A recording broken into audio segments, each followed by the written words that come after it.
I've loved female rap ever since I saw Missy Elliott, Nicki Minaj, and Lil Kim. But as time has gone on, I've noticed that the genre that I initially cared for, and probably the genre that you initially cared for, has turned into a thing of just algorithm, where the music itself no longer really holds our attention, and instead we are enamored with drama, storylines, narratives, fashion, looks. Everybody is cunty, but the music itself, well, 0, 1. Let's get started.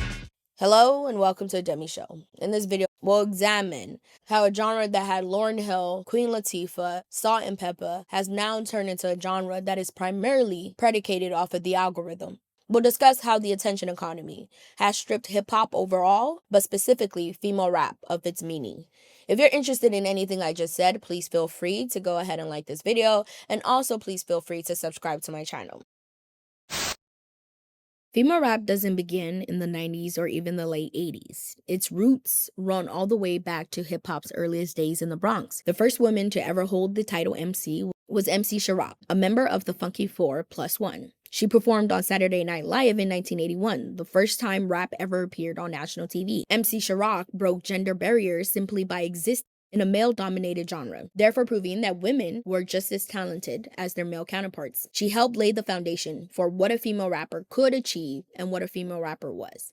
The early 80s were extremely important for female rap. This was the pioneer era. The group The Sequence, which featured the late Angie Stone, were among the first female rap groups to sign to a major label, Sugar Hill Records. Their 1980 single, Funk You Up, was the third rap record ever to chart on Billboard. Then came the first solo woman to break through commercially, Roxanne Shante. At age 14, she dropped Roxanne's Revenge, a diss record that ended up selling over 250,000 copies. The group Salt and Pepper were formed in 1985. Their debut single, The Showstopper, gained traction as a response track, but their 1986 hit, Push It, went platinum, making them the first female rap act to earn a platinum single. They later became the first female rap group to go gold and platinum on an album, selling over 15 million units worldwide. In 1988, MC Lyte became the first woman to release a full solo rap album, Light as a Rock. She became one of the first female rappers nominated for a Grammy. MC Lyte's success proved that you could be lyrical and commercially successful as well.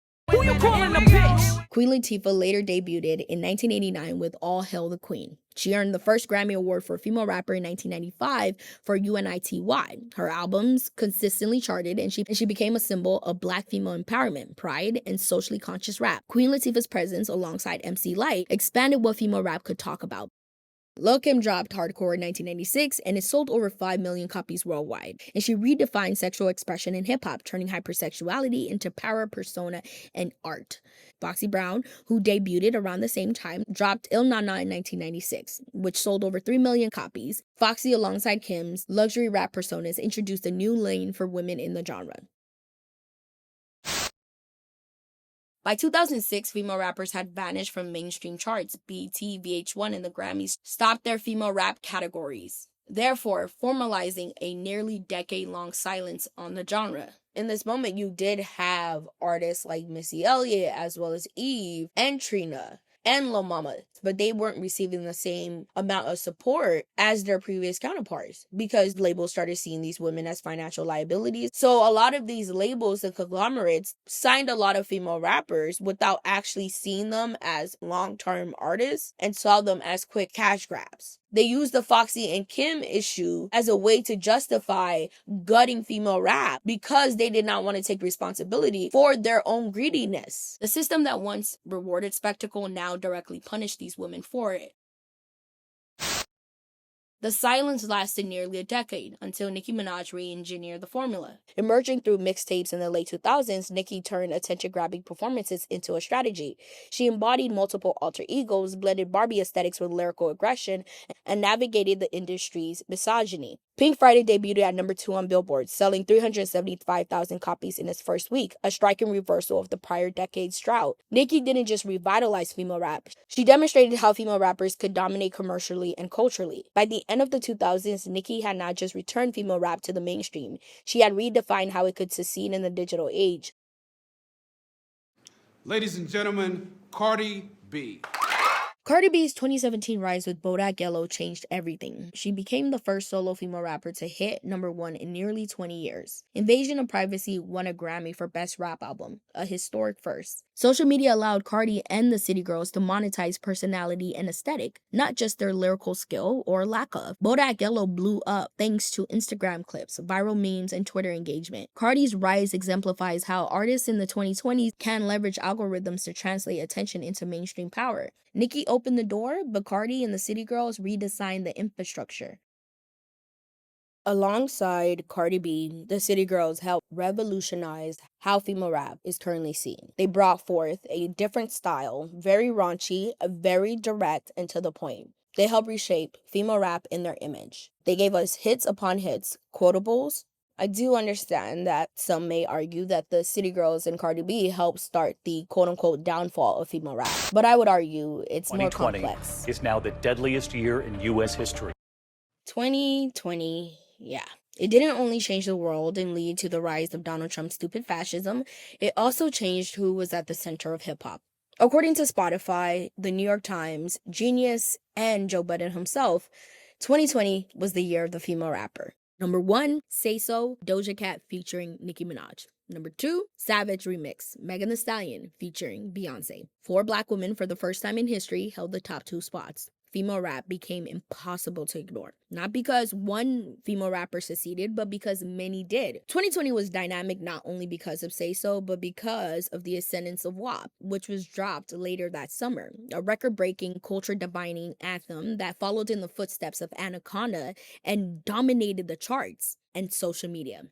For decades, hip-hop was a male-dominated genre that allowed only one queen to peak at a time. By 2020, labels were actively competing to sign women. Rico Nasty, Flo Milli, Rap City, Doja Cat, Megan Thee Stallion, and more were all on major labels, each with distinct sounds, aesthetics, and audiences. The streaming era allowed for success to be democratized. Social media and the creation of stan culture allowed them to create their own fan bases, therefore amassing a lot of engagement. Now, this wasn't just an isolated flash of female rap excellence, as we've seen in the past. It instead was the arrival of a new era in hip-hop overall. One that was built on the shoulders of the Mercedes ladies, Queen Latifah, Nicki Minaj, and Cardi B.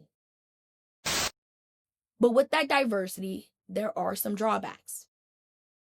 Like their male counterparts, female rappers every generation have been braggadocious about their dominance. And we can see our current crop of female rappers are following tradition. Every tweet, every post, every chart milestone, every tour number acts as a bragging right on behalf of our favorite female rappers. 228K first week sales this, highest grossing tour this. Some may believe that this is very self-serving, but I would argue it's actually defiance. In an industry that doubted female rap's commercial influence, every Nicki flex, every Cardi flex, or Megan flex proves that female rap is still here and it can be dominant.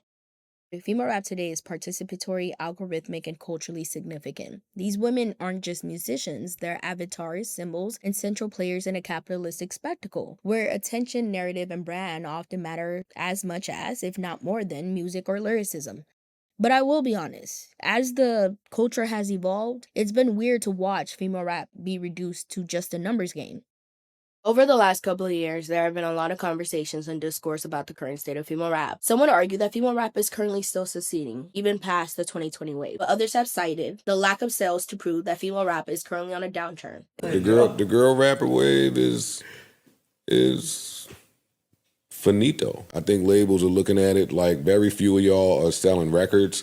It's too much work to get your coin back. We got to go do brand deals all over the world with y'all. Y'all are expensive. Some of y'all are annoying. In this section, we'll go ahead and examine why the Twitter likes do not amount to actual album sales. There's this arbitrary number that hip-hop media as well as stans have come up with. In order for any artist in hip-hop to be considered successful, they must sell more than 100K. On female rap Twitter, it's slightly different. According to the Barbz, in order for a female rapper to be considered successful, they must sell 228K. Now, that's unreasonable for a multitude of reasons, so let's go ahead and just go with the barometer of 100K. What we see currently is a lot of female female rappers are not meeting that bare threshold. Only Nicki Minaj and Cardi B recently have broken the 100K first week arbitrary number. Doja Cat sold 72K. Megan recently sold 64K. And newer artists like Sexy Red, Ice Spice, and Glorilla won't be able to touch 100K despite having viral hits. The likes and the hit tweets don't equal sales because the algorithm favors trends and clicks over projects, whether cohesive or not. Here's the paradox. Even though female rappers dominate our feeds, it never really translates over to sales. Female rappers aren't performing for people anymore, they're performing for the algorithms. The result? Oversaturation, homogenized themes, and hypersexualization that now dominates female rap. Artists chase viral content, streams, and likes, often sacrificing their own artistry.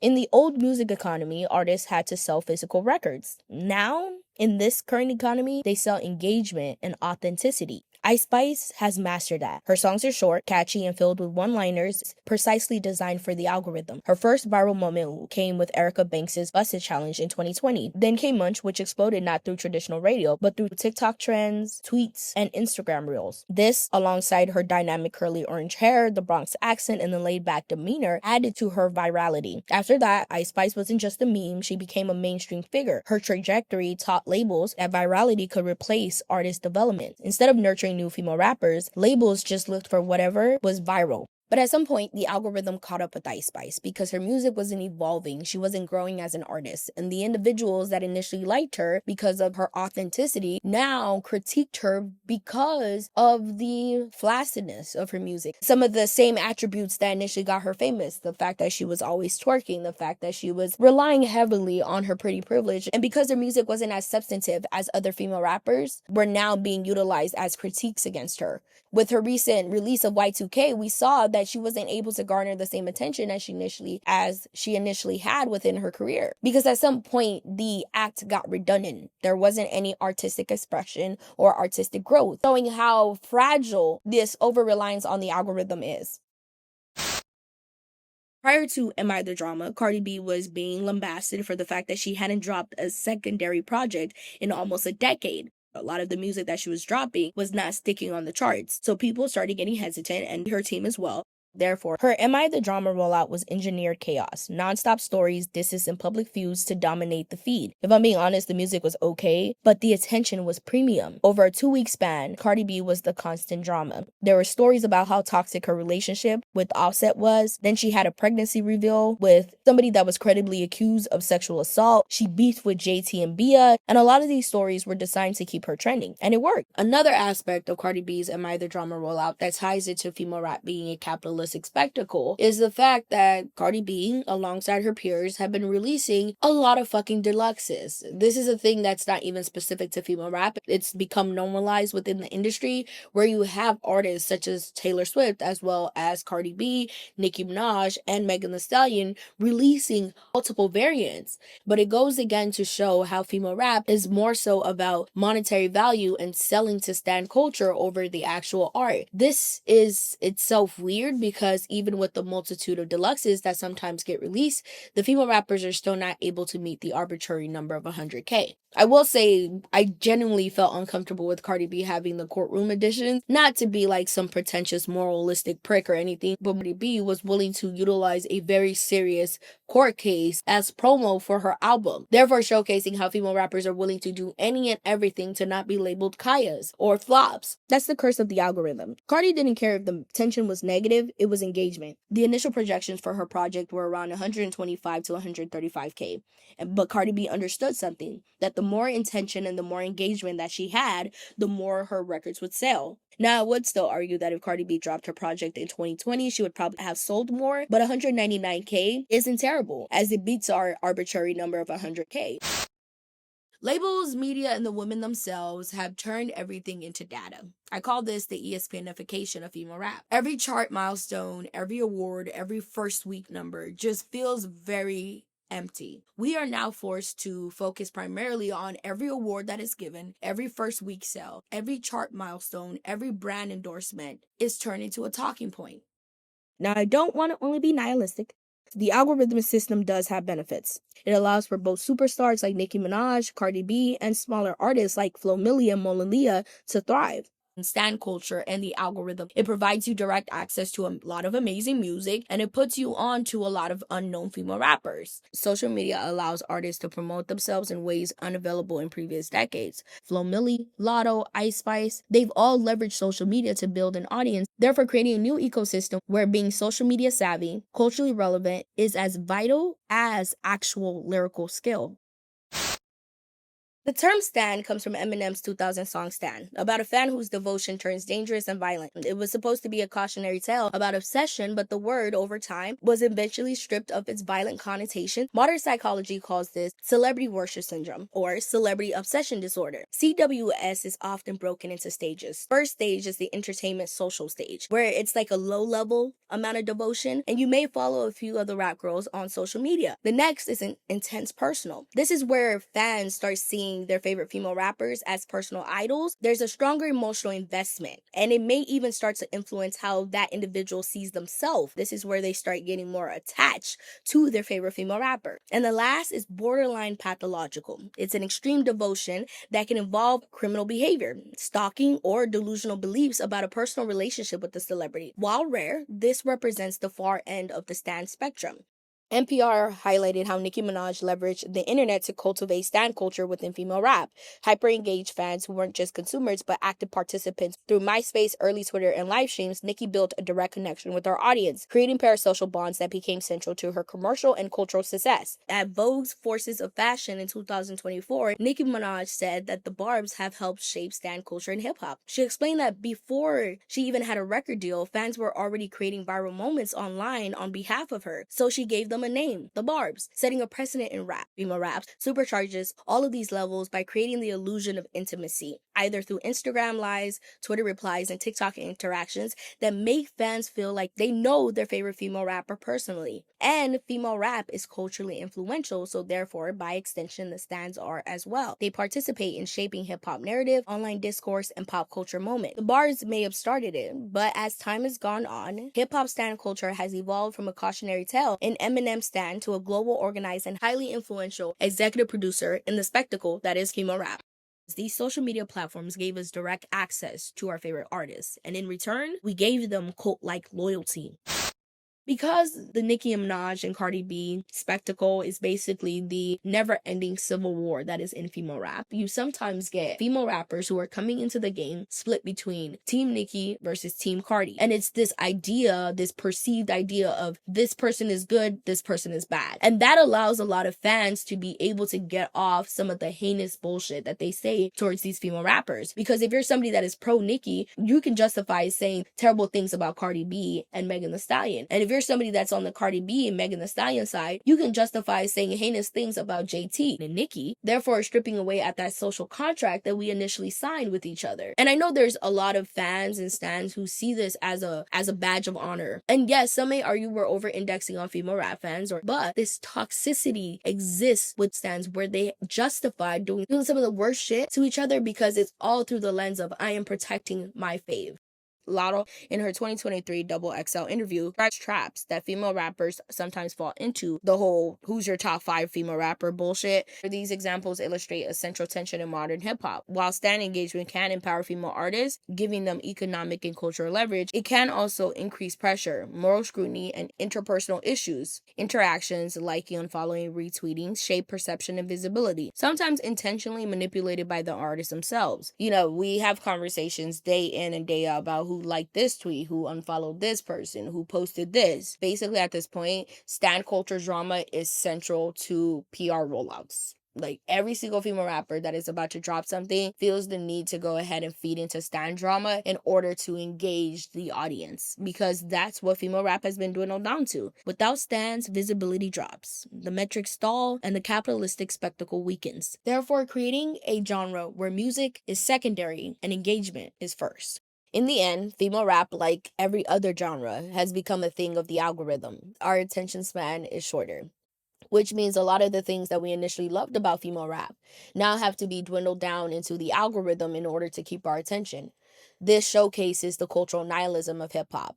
From the beginning, hip-hop was meant to be valuable. It was meant to offer something of substance. Hopefully, you now understand how female rap has become a victim of the attention economy. and a genre that is propped up primarily by spectacle. Thank you so much. If you have any questions, please let me know. Please feel free to leave your comments and questions below. Thank you so much again for watching this video. I am finally done with this, but I do have other content that is coming out. So if you're interested in any of that, please feel free to like and subscribe to my channel. Good luck, America.